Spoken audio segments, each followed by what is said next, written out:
In this lesson, we want to talk about trigonometric functions of non-acute angles, and also we'll learn about reference angles. All right, so let's start off with a concept of a reference angle. This is something that's very important in trigonometry. So first, from the definition, we're going to say that every non-quadrantal angle in standard position will have a positive acute angle known as its reference angle. So when we talk about the reference angle for an angle theta, it's written as theta prime. So you'll see here we have this theta prime. Okay, so this is your reference angle notation. Now, when we talk about the reference angle for an angle theta, then basically this is the positive acute angle that is made by the terminal side of our angle theta in the x-axis. So I'm going to go through this in each quadrant. In every case, I'm going to be thinking about an angle theta that is between 0 degrees and 360 degrees. If you get something that's outside of that, you're just going to find the coterminal angle that's between 0 degrees and 360 degrees, and you'll apply the little formulas that we're going to look at here. So what I'm going to start with is an angle in quadrant 1. So if I think about the positive acute angle that is made from the terminal side of this angle theta in the x-axis, well, easily I can see that theta here is going to exactly be equal to theta prime. So if you're in quadrant 1, then you can say that theta is equal to theta prime. So your angle theta is going to be its own reference angle. If you're in quadrant 2, you have to do a little bit more thinking. So now I'm thinking about this angle right here. Okay, so this is my theta prime. Let me use a different color that's going to show up here. So this is from the terminal side of this angle theta to the x-axis. So I'm always thinking about going to the x-axis. So that angle has this measure of theta prime. So how do we get this? What I would think about is the fact that if I took this angle measure here, which is a straight angle, the measure is 180 degrees. So I'm going to say in quadrant 2, I'm going to start with that straight angle, which is 180 degrees. And I'm going to say that I need to subtract away the measure of the angle theta. Right? So I'm going to take this part away, right? That's what I'm going to subtract away, and that's going to leave me with my theta prime that I'm looking for. Let me get rid of all this so that's more clear.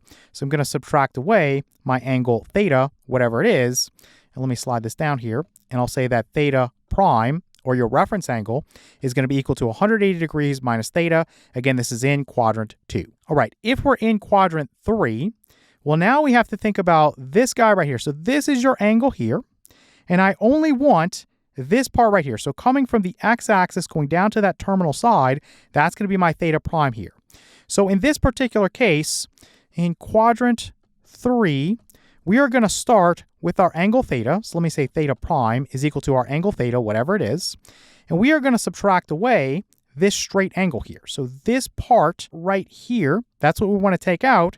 And that's going to leave us with this amount of rotation right there.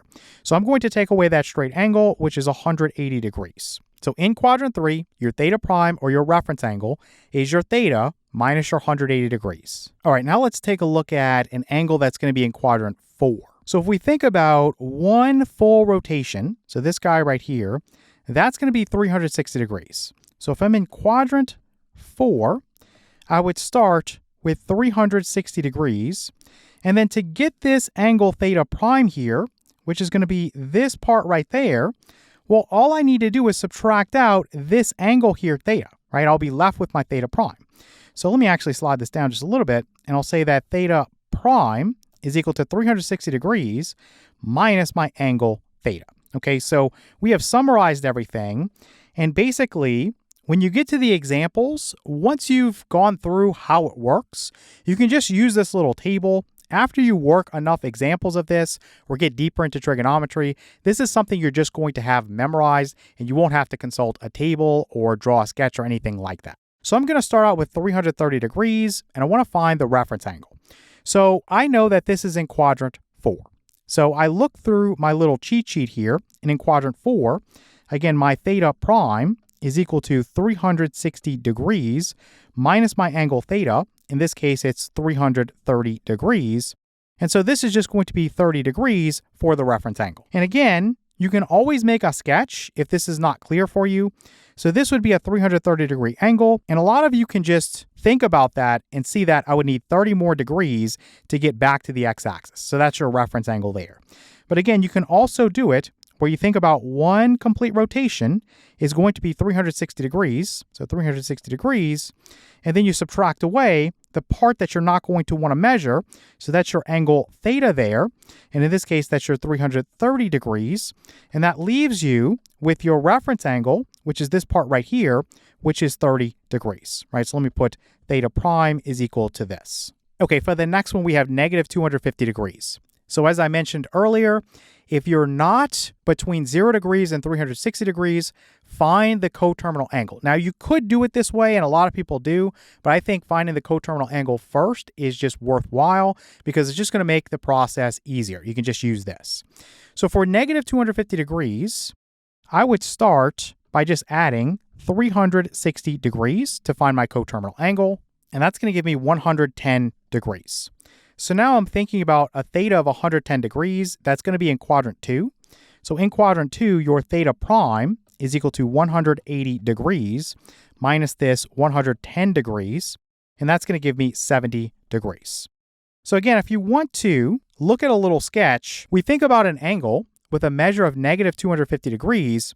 We're going to show that with a clockwise rotation. So I'm going to start here and go this way. So that guy would be negative 250 degrees. But again, you just work with the coterminal angle, right? So that's a 110 degree angle, same initial side, same terminal side. And so let's get rid of this and we'll just work with this guy. And again, you can think about this logically. If I start here and I rotate 110 degrees counterclockwise, well, then I need to go another 70 degrees to get to the x-axis, right? 110 degrees plus 70 degrees is going to be 180 degrees or form that straight angle. Again, the other way you could think about it is your theta prime here is going to be your straight angle, which is 180 degrees, minus the part of this rotation that you don't want. So that's this part right here, which is your 110 degree angle. And so that's 70 degrees. Okay, so that's your theta prime or your reference angle. All right, let's look at one more. So now we have 560 degrees. And again, I would find the coterminal angle that's between 0 degrees and 360 degrees. So 560 degrees, let's say minus 360 degrees. And that's going to give me exactly 200 degrees. So this angle right here is going to be in quadrant 3. So in quadrant 3, we would say theta prime is going to be theta, which is 200 degrees, minus 180 degrees. So my reference angle theta prime is 20 degrees. So coming to our little sketch, again, if you wanted to think about it as a 560 degree angle, that's one complete rotation, which is 360 degrees, and then another 200 degrees to get to that point right there. But I just like to work with a coterminal angle. I think it's much easier. In this particular case, you think about the entire rotation here. So let me put theta prime is equal to, that's going to be 200 degrees.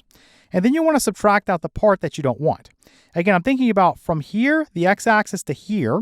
So that's going to be me taking out this straight angle here, which is going to be 180 degrees.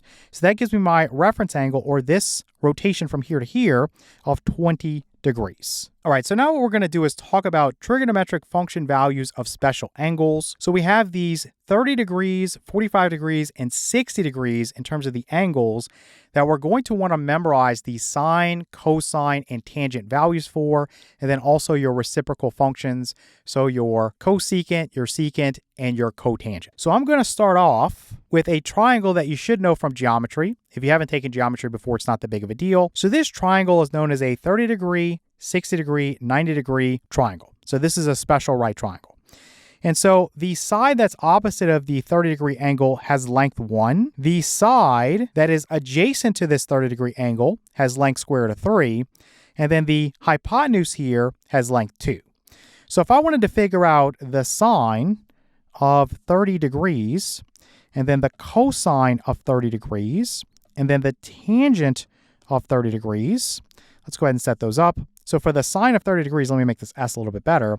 Again, it's opposite over hypotenuse. So the opposite side here has length 1, and the hypotenuse has length 2. So this is 1/2. Then for the cosine of 30 degrees, it's going to be adjacent, which is square root of 3, over hypotenuse, which is 2. Now for the tangent of 30 degrees, it's going to be opposite, which is 1, over your adjacent, which is square root of 3. And of course, we would rationalize the denominator there, so multiply by the square root of 3 over the square root of 3. So this is the square root of 3 over 3. So square root of 3 over 3. Now, you could find your reciprocal functions if you wanted to. So you could take the reciprocal of this to get your cosecant of 30 degrees. You could take the reciprocal of this to get your secant of 30 degrees. And you could take the reciprocal of this to get your cotangent of 30 degrees. I'm not going to waste time doing that. I'm going to give you a table where everything's presented. I'm just showing you where this stuff is coming from. I'm going to do the 60-degree angle as well. So let me go sine of 60 degrees. And we know from a previous lesson that that should be equal to the cosine of 30 degrees. So this should be the square root of 3 over 2. And if we check that, well, if I look at this 60-degree angle here, well, the opposite is now going to be the square root of 3, and the hypotenuse is still 2. So square root of 3 over 2. So that checks out. Then the cosine of 60 degrees, again, we know that should be the sine of 30 degrees, so this should be 1/2. So if I look at my cosine of 60 degrees, it's the adjacent, which is 1, over the hypotenuse, which is 2, so I do get 1/2. Then for my tangent of 60 degrees, this is going to be equal to what? Well, again, I would just think about my opposite, which is square root of 3, over my adjacent, which is 1. So square root of 3 over 1 is just going to be the square root of 3. So the other angle that we didn't do was the 45-degree angle. So this is an isosceles triangle. It's the 45-degree, 45-degree, 90-degree. That's a special right triangle from geometry. Again, if you've never seen this before, it's not that big of a deal. I'm just showing you where the things come from. So if I want to write out the sine of 45 degrees, the cosine of 45 degrees, and then the tangent of 45 degrees. So for these two, it's going to be the same. Because let's say I start with this guy right here. Well, it's going to be the same as if I worked with this guy right here. It doesn't matter. They're both 45-degree angles. So if I take this one right here and I say opposite over hypotenuse, it's going to be 1 over the square root of 2. And if I rationalize the denominator, I multiply by the square root of 2 over the square root of 2. So this is the square root of 2 over 2. So this is the square root of 2 over 2. Now, let's say I start here and I say, what's the cosine of 45 degrees? Well, now it's going to be adjacent, which is 1, over your hypotenuse, which is square root of 2. Well, I just did that. So if I rationalize the denominator, it's square root of 2 over 2. And it wouldn't have mattered if I would have used this angle here. I would get the same result, okay? Now, the tangent of 45 degrees, you're going to think about your opposite. So let's use this one. So the opposite is 1, and then over your adjacent, which is 1. And again, if you pick this one, well, now the opposite is 1, and your adjacent is 1, so it does not matter. It's 1 over 1, which is 1. All right, so what I've done here is actually summarized all the information into a nice little table. So we already know where this information comes from. We looked at the sine, cosine, and tangent for 30 degrees, 45 degrees, and 60 degrees. For this table over here where we have the cotangent, the secant, and the cosecant for 30 degrees, 45 degrees, and 60 degrees, it's just found using the reciprocal identities. This is something you definitely want to commit to memory. These angles are going to come up over and over and over again, so it's just going to make your life a lot easier. Now, there's something you can search for called the hand trick if you want an easy way of memorizing this. All right, now let's talk about how to find the trigonometric function values when you have a non-acute angle, but your reference angle is still going to be 30 degrees, 45 degrees, or 60 degrees. So we're going to be able to use that table that we just looked at. So I'm going to start with this special right triangle that we looked at earlier. I've just flipped it around such that you can draw this if you want to. It'll make it easier to understand when I put this on the coordinate plane. So this is your 30-degree angle. I just want you to remember that the side opposite of this has length 1. And then your side adjacent to this is going to have length square root of 3. And then your hypotenuse, that length is 2. So what I did here was slap this on the coordinate plane. So you see that this point right here is the origin. And you see that this point right here, we're going to find the x value and the y value. And we'll talk about that in a second. But again, if you wanted to find the sine of this angle, which is 150 degrees, well, basically you would just find that point on the terminal side. And remember, you have sine of 150 degrees is equal to y over r, right? Sine of theta is y over r. Let me write out cosine also. So cosine of 150 degrees is x over r. And then we have tangent of 150 degrees. This is y over x. So we'll look at this in a moment and we'll compare it. Now, I want you to notice that you have this reference angle here, which is 30 degrees, right? Again, if you're in quadrant 2, you have this entire guy here, which is a straight angle, that's 180 degrees, and you subtract away the part that you don't want to measure, so that's 150 degrees. So 180 degrees minus 150 degrees is your 30 degrees. So that's the amount of the rotation left to get from the terminal side to your x-axis. Okay, so I want you to think about what would the x value be, what would the y value be, and what would the r value be? So the r value is simple. It's just going to be 2. So r is equal to 2. For your y value, again, opposite of the 30-degree angle, this side has length 1. So if I'm starting here and going here, well, I've traveled 1 unit up, and again, you see the 1 right there, so the y value here is going to be 1. When we think about the x value, notice that we're going left, right? If we go to the left of the origin on the coordinate plane, the x values are negative. So this length right here, we know that side adjacent to 30 degrees is length square root of 3. But again, because we're on the coordinate plane, this is the negative of the square root of 3 for this x coordinate right there. So let's put this right here. So the negative of the square root of 3 like that. Okay, so let me actually write this all out. So the x value here is the negative of the square root of 3. The y value here is 1, and the r value here is 2. We're going to think about these values here, and then we're going to compare them to these trig function values for this reference angle, which again is 30 degrees. So we have y over r. So y is 1 and r is 2. Then here we have x over r. So x is the negative of the square root of 3 over r, which is 2. And then here we have y over x. So y is 1 and x is the negative of the square root of 3. So let me actually rationalize the denominator here.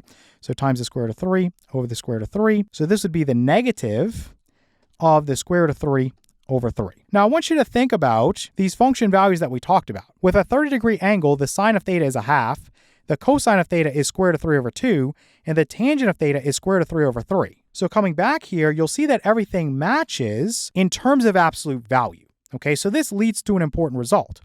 What's going to happen is if you want to find something in quadrants 2, 3, or 4, you just first find the reference angle. Okay, so if it's a reference angle of 30 degrees, 45 degrees, or 60 degrees, you can use your little table. We'll talk about other values later on. But for right now, that's what we're going to work with. So that's your first step. So you would figure out, in this case, what is the sine of 30 degrees? Then you would apply the appropriate sign based on your sine rules, right? So we know in quadrants 1 and 2, sine is positive. So here, the sine of 150 degrees is a half, because again, the sine of 30 degrees is a half, and it's going to be positive in quadrant 2, so you don't have to make a sign change there.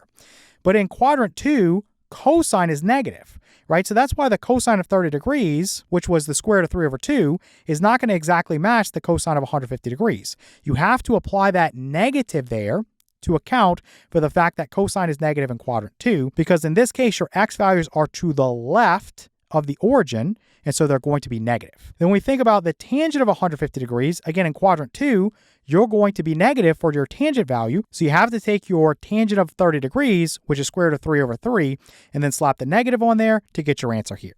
So let's go ahead and take a look at some examples. All right, so we're going to start out with cosine of negative 600 degrees. So again, I'm going to first find the coterminal angle between 0 degrees and 360 degrees, just to make my life easier. So let me put negative 600 degrees. I'm going to need to add 720 degrees to that.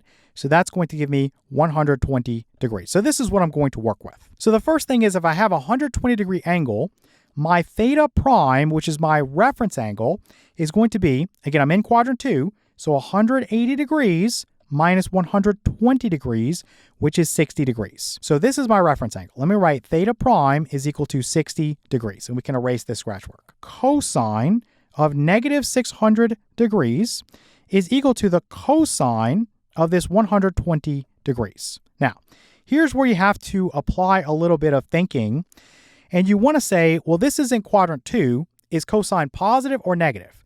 It's negative in quadrants 2 and 3. So I'm going to put equals here, and then I'm going to put the negative of the cosine of this reference angle, which is 60 degrees. Remember, when you talk about things in quadrant 1, so the 30 degrees, the 45 degrees, or the 60 degrees, everything is positive, right? All students take calculus. In quadrant 1, they're all positive. So that's why you have to apply this negative here to this result. So the cosine of 60 degrees, if you go back to your table, is going to be 1/2.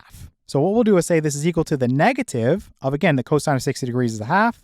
So your answer here for the cosine of negative 600 degrees is going to be negative 1/2. Okay, let's look at one more. So here we have the secant of 495 degrees. So again, I would first find my coterminal angle. So 495 degrees. Let's subtract away 360 degrees.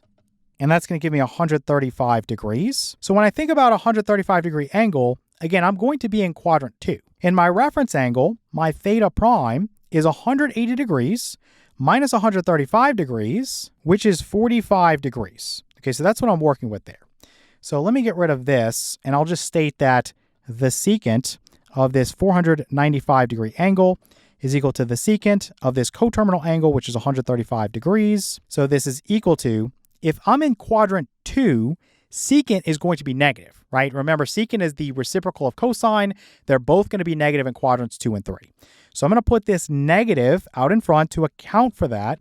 And then I'm just going to think about the secant of 45 degrees. So coming up to my table, if I want the secant of 45 degrees, it's going to be the square root of 2. So I'll say this is equal to, don't forget your negative, so the negative of the square root of 2.